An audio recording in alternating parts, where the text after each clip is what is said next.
The big news of the day is Balochistan Liberation Army carrying out an attack against a Chinese convoy, and it happened in the city of Karachi inside Pakistan. We are here to discuss how this happened and how this is going to impact the China and Pakistan relations.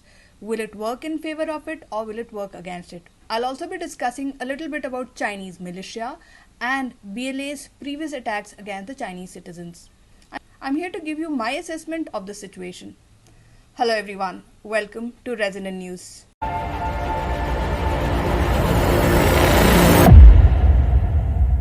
At around 11 pm on October 6th, a convoy carrying Chinese staff of the Port Qasim Electric Power Company were attacked near the Jinnah International Airport.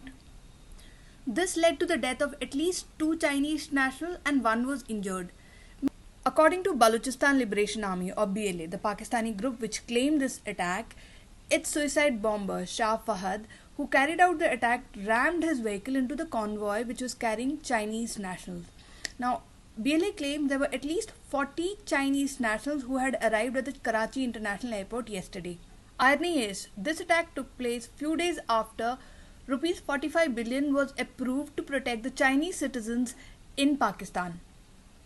This is one of the rare attacks by Balochistan Liberation Army in the Karachi city. Earlier in 2022, a female Balochistan Liberation Army suicide bomber had carried out an attack against the Chinese nationals of the Confucius Institute.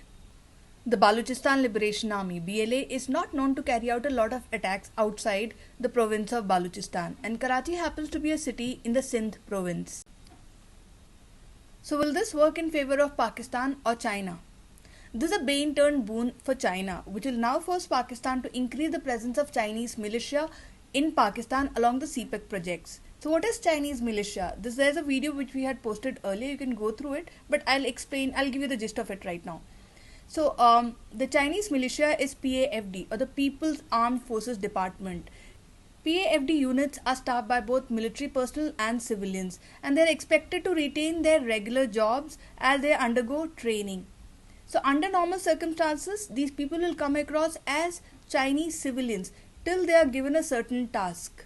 Already in countries where there are BRI projects or the Belt and Road Initiative projects, China has been moving in the Chinese militia. For example, in Hungary. Some people say Chinese militia is already existing along the CPEC projects inside Pakistan. For example, in Gwadar port. The same attack by BLA can also hurt the Pakistan-China bond homie. As I mentioned earlier, Pakistan very recently got Rs 45 billion to protect the Chinese citizens living in Pakistan. So this attack by BLA is definitely not going to go down well with the CCP.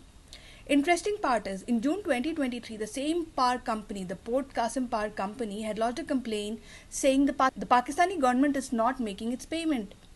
And Pakistani government owed about Rs 77.3 billion or $260,000, which is a huge amount for Pakistani government, which has its economy already on crutches. This attack will definitely bring down the trust factor between Pakistan and China. I'm sure you remember that China had paused work on 2 of its dams because of the attacks of these militant groups which are being carried out against the Chinese citizens. For example, China paused work on 2 dams, Dasu Dam and the Diamar Bhasha Dam. The Dasu Dam is in KP and Diamar Bhasha is in Gilgit-Baltistan. China had to pause work on these dams because Chinese citizens were regularly coming under attack. And in the recent attack, China had lost 5 Chinese engineers. Now, similar attacks have also been carried out in 2019. A gunman had stormed into a luxury hotel where the Chinese citizens were staying, and that happened at the Gwadar port. Another attack which took place in June 20, Balochi insurgents had targeted the Pakistani Stock Exchange, which is partly owned by the Chinese companies. Now, isn't that interesting? With so many attacks happening against the Chinese citizens, what do you think will happen between China and Pakistan? Will the trust factor go down, or do you expect anything more to happen? Do comment in the feedback section. Till we meet again, stay informed.